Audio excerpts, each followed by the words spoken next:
So now in this video I'm going to be talking about the traditional Christmas song, God Rest You Merry Gentlemen, which is very adaptable to a jazz interpretation because of its modal concept. In other words, it's in a minor key and you can apply modal concepts to that, and I'll explain that later on. But starting out, I want to show you the first thing you learn. And you can learn this whether you study jazz or you just want to learn piano in general, and you want to learn your chords and basically your block chords. So first example, I played just the block chords. In other words,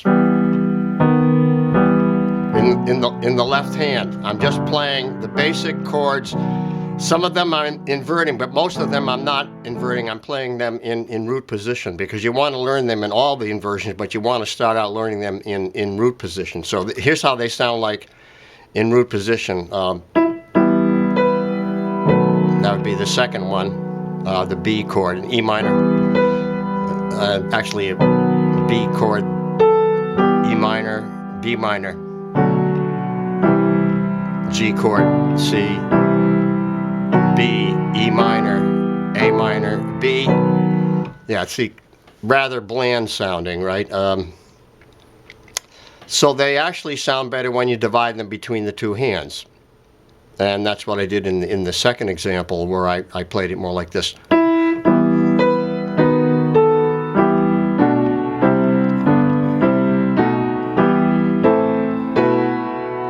So that's one of the first things you're going to learn after you learn the block chords. You have to start out with the block chords. You have to learn your chords in their root positions and their inversions. You know, like here's an example of playing them in inversions.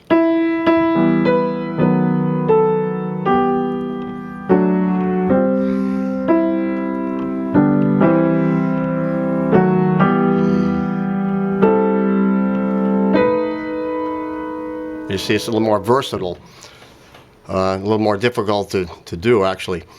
But now, the next step would be to take the basic two-hand chords and now do something in the left hand that is more arpeggiated. And that sounds a lot different. So now if I just took the left hand and I arpeggiated it without any harmony in the right, it would sound like this.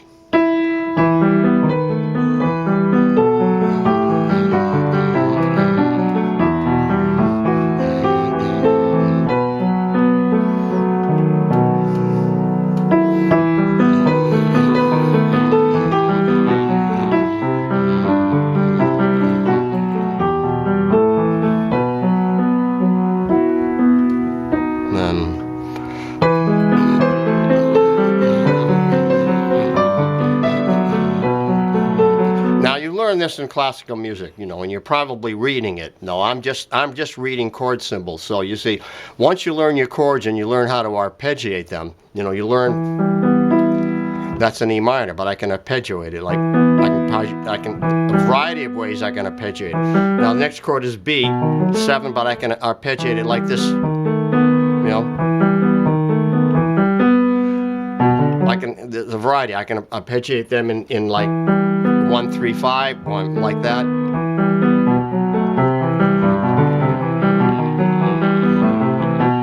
I can arpeggiate them in bigger intervals like this.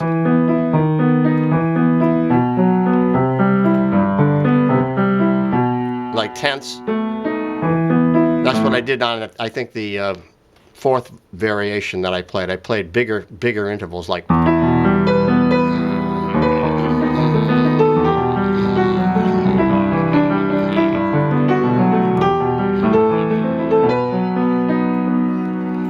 Yeah, so arpeggios are big in piano, you know, and particularly in your left hand. You know, people always ask me, what do you do with your left hand? Well, learning arpeggios, and I have videos on these, so you want to watch these videos and study and practice your arpeggios, you know, in both hands, actually. You can,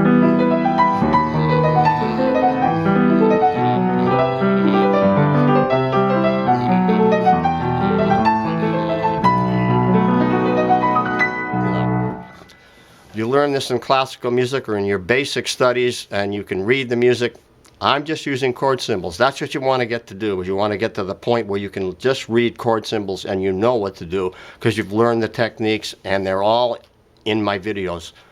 And look at my playlists for that. Yeah, so the first 3 or 4 versions that I played would be beginner techniques and intermediate. The beginner would be, of course, block chords with just the melody in the right hand and the chord in the left hand. And then maybe putting the 2 hands together, you know, playing, not spread voicings, but I mean, you know, 4-part harmony between the 2 hands, you know, two in the left hand, 2 in the right hand, 4-part harmony, like choral type music. And the next one would be putting arpeggios, simple ones, and then more complex ones. So that would be intermediate. Now, when I get into the next step, this is the one that I wrote, the arrangement that you can download from my website, in which I reharmonized the song. And this takes a certain level of knowledge to be able to do this. And so I'm trying to show it to you and teach you that and show you some of the concepts. But I mean, it took me a long time, many years, to be able to play and understand this type of harmonization. I mean, a lot of the principles are simple, and I learned them many, many years ago.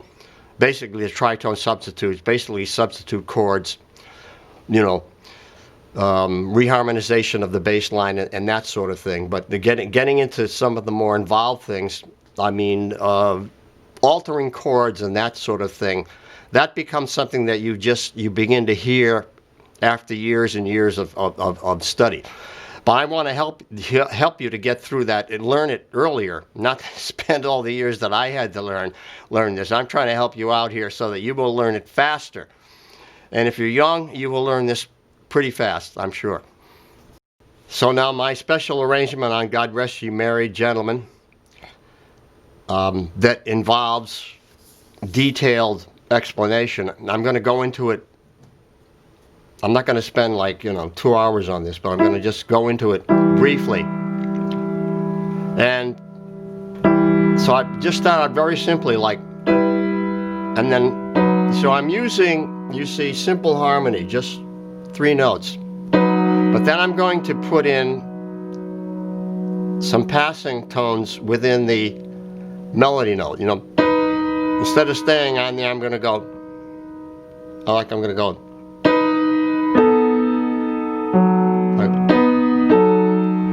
And put that in the left hand. And then, so I have this type of arpeggio that is descending like this. That's the left hand. So it's kind of what we would call contrapuntal. This is something you study in classical music, but it's very interesting, I think. Contrapuntal movement is very interesting, in which the 2 hands complement each other, you know, with each has a separate melody. So the left hand has this.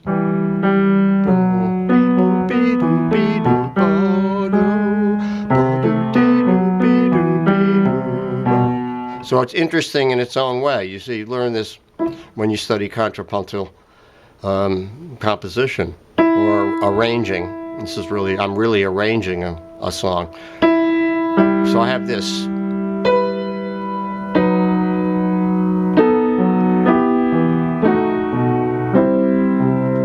Now, here's the first thing that I alter. Instead of just keeping that a C chord or a G chord, I make it a diminished chord. So I'm making it a B flat diminished. So there's your first thing, is the use of diminished chords. That is a concept that I've talked about in a variety of videos, and you really want to watch that if you're a more advanced person, or even if you're an intermediate, you want to learn about how to use diminished chords, because they really make a song have a dynamic sense to it. And all the great arrangers use diminished chords, you know, all over the place. They use them, and it's a magical thing. And it's simple, but it is strikingly beautiful. You see that?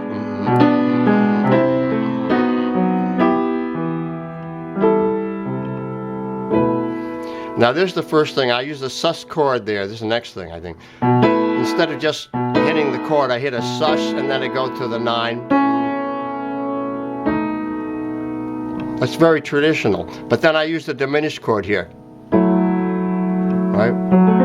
An F sharp diminished. And I'm going to this, an A minor chord, but with an E in the bass. And then I go to this. Now that's a drop 2 technique. That's not anything that has to do with jazz. It has to do with great composition and the great composers through the years have always used the drop 2. This is a drop 2 sound. It's a classic sound. And what it is, if I explain it on that chord, it is this. What it is I'm playing actually an E augmented chord. There's the augmented note there. But I'm putting that third below. So I'm thinking of the chord as like this, voice in the right hand. I'm using, that's pretty radical, right? That's kind of radical voicing for that chord, but taking that down there makes it actually more palatable, like this.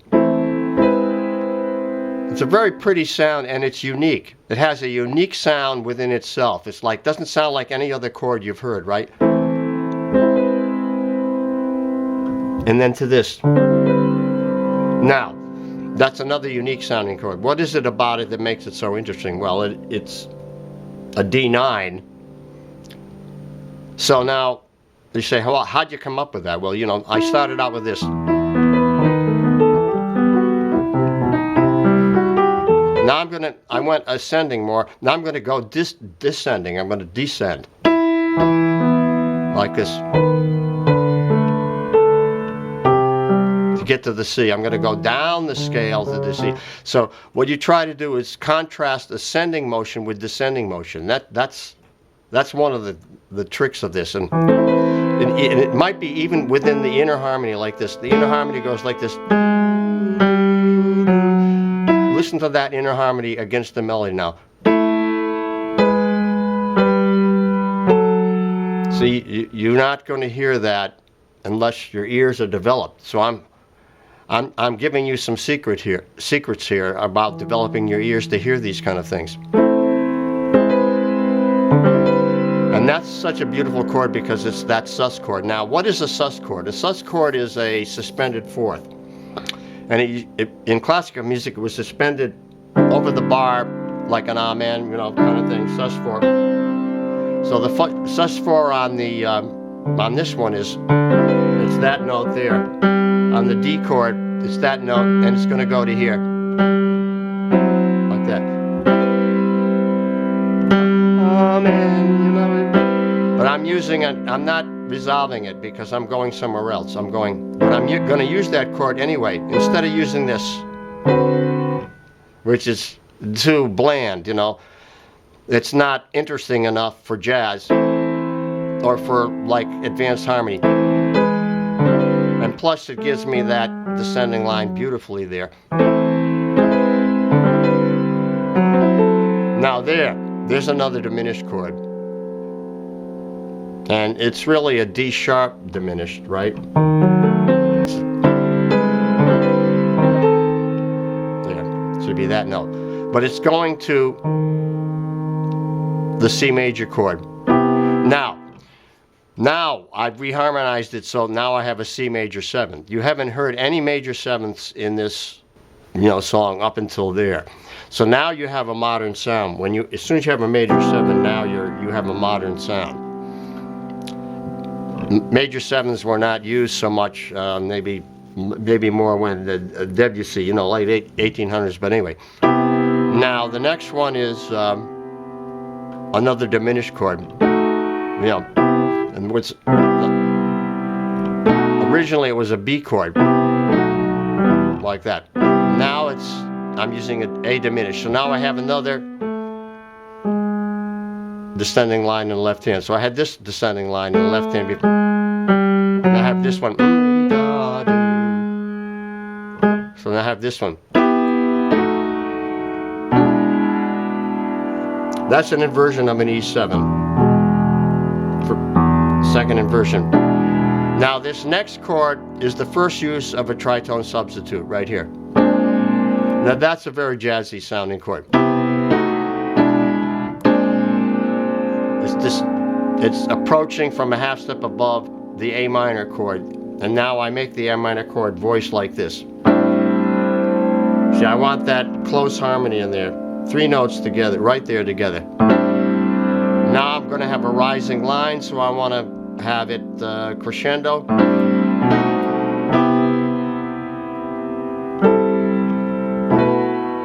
To that sus chord again there. And then it's soft again. So you want to get those dynamics are very important in this arrangement. I may not have mentioned that you can download this score from my website. So it's free, and you can follow along with me while I'm playing it. But anyway, from there now, I had this. Now here I just want to go very straight, because these are drop 2 voicings, and they sound really pretty. You can arpeggiate them, but they sound really pretty like this. Either straight,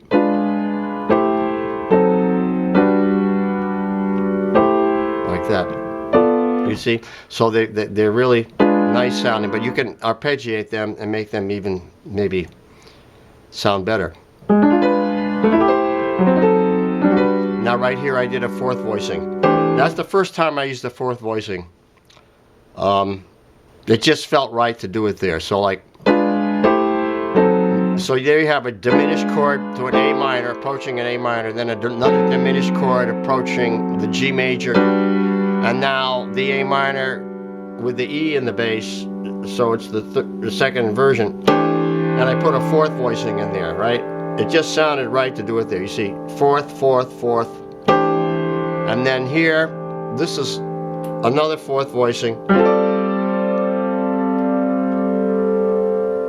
You see the 4th there? 4th, 4th, 4th, and there's a 4th on the top. So that's a G sus chord there, and then I'm going to make it a flat 9 and with a 13 in it. Well, that's a real jazz chord, right? I like to emphasize it, like, and then this major 7, and make it with an augmented 5th. So that makes it an augmented 5th. There's another sus chord, right? Another 4th chord. Another diminished chord. And then descending. And now another tritone substitute, but with a different voicing. In other words, it's approaching an A minor from a half step above. But it has the 9th, the sharp 11, and the 13th. So that's a real jazz chord there. And then this one. So that's a big moment in the song for me, just musically and chord-wise. So you have this.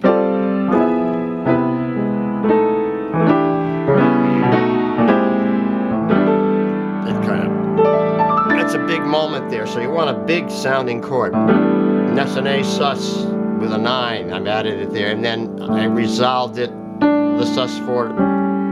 Now gets simple now, and another diminished chord, but you see, with the drop 2 voicing.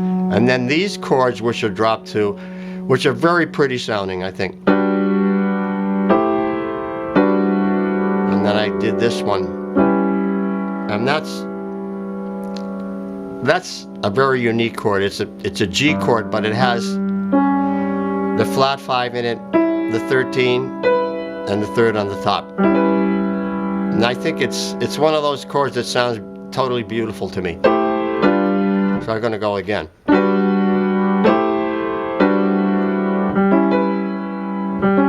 It has a certain pretty sound to it.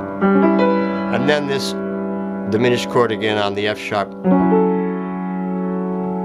And now this F sharp chord, which is dense. That's very jazz, and I'm actually playing a 2-5-1 here. So this is the F sharp 13 flat 9 going to the B7 sharp 9. So those are real jazz chords. And then to this very modal sound with the 9 and the sus. And then descending to that half diminished, C half diminished, and then the C minor 6. So beautiful bass line kind of concept, I think, there. And then, you know, I can't take credit for this. I mean, I figured it out, but I mean, the composer wrote it. It's a traditional English song, so we don't even know who wrote it.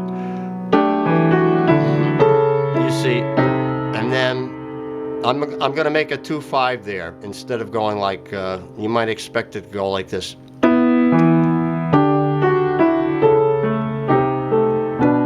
Like that, but I'm going to do this. To that, and then these rising lines. To that one, which has the augmented fifth, that major 7 with the augmented fifth. That is a unique sound. There's no chord that sounds like that. It's very bright. It's very positive sounding to me. It's very enriching sounding. And then this half diminished chord, which is poignant sounding to me, approaching the 5 chord, but with a suspended 4th, which is so pretty to me. All the sus chords sound, 9 chords with sus sound beautiful to me. And then the diminished approach to the resolution on the minor 1 chord with the sus 2 there. And you get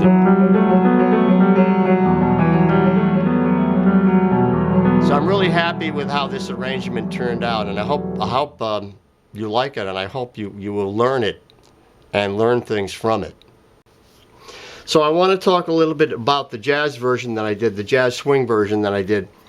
This song is very adaptable to a jazz interpretation because of the modal concept. In other words, it's E minor, right?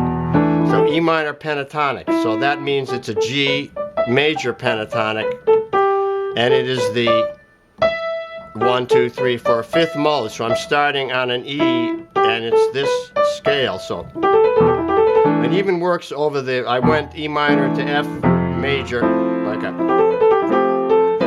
you see that created that Lydian sound there, that sharp 11 or flat 5.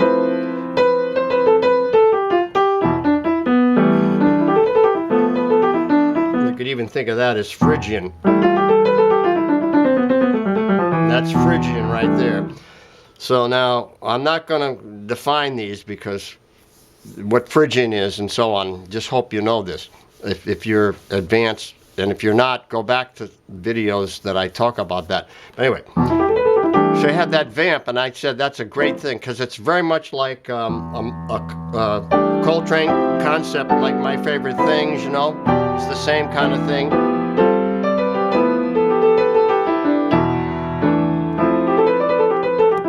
And, you know, We Three Kings is similar to that, but it's in 3/4. But anyway, now how do I translate the, you know, these simple chords like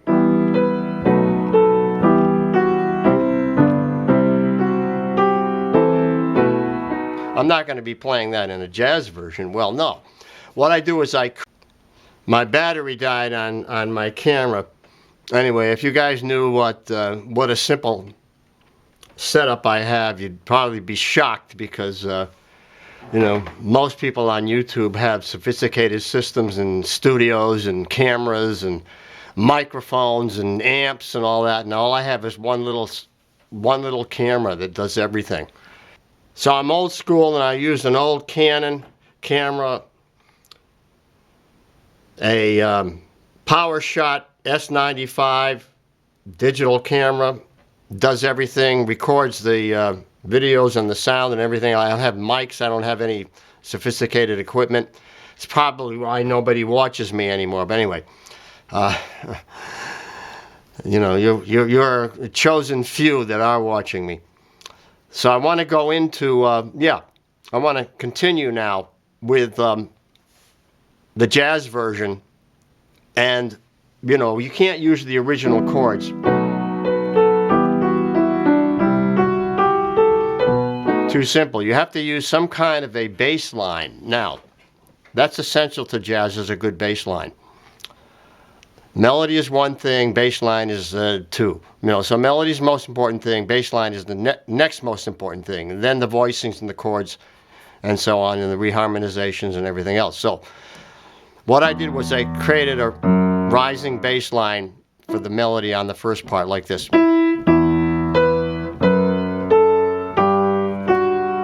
Now I could have gone to here, but then I would have been with this. That wasn't so good, so I went in.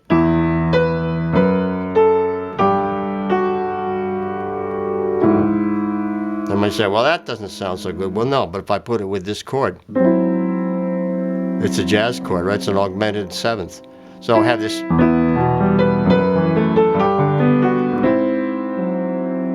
That's a real jazz chord. And I could go.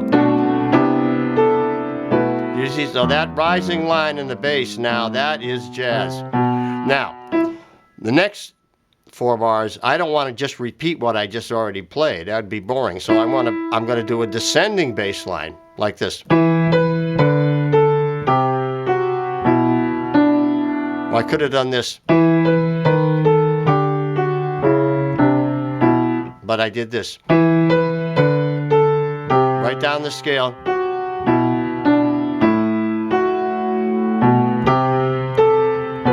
Get to that B. I want to get to that 5 chord now, so I did it this way. E minor, D9, nice jazz chord. C9, nice jazz chord. And then this B minor, which has a sus4 in it. A 9 and a sus4, or a 9, sus4.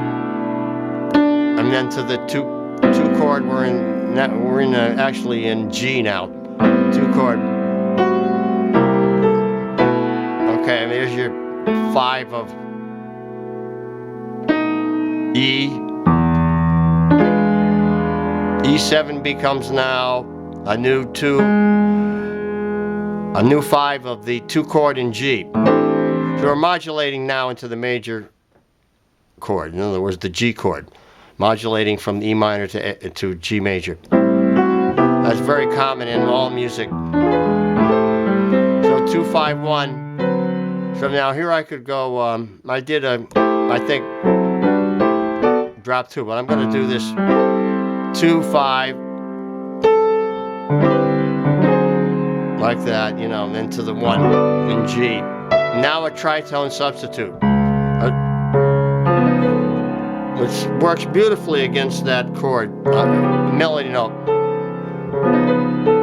to a 4 chord in G. 3 chord, and then a tritone substitute here to this chord. 2 chord, then G major. Modulating back to E minor. Now descending down the scale. I could have gone like this, but I did it this way. What I think is better, and then the C minor beautifully takes me to the 3, 6, 2, 5 in G, but we don't end up in E. So E minor. So it's all about the bass line. And then you fit the chord to the bass line. So that's the essential thing to learn, is to learn how to create a great bass line underneath a melody.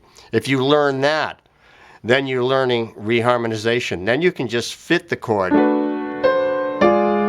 That just fits that bass line. So it goes like, here's the bass line. Fitting the chord to the bass line. There's a great sharp 11 there. 4 chord. 5 chord of the relative minor, and then my vamp.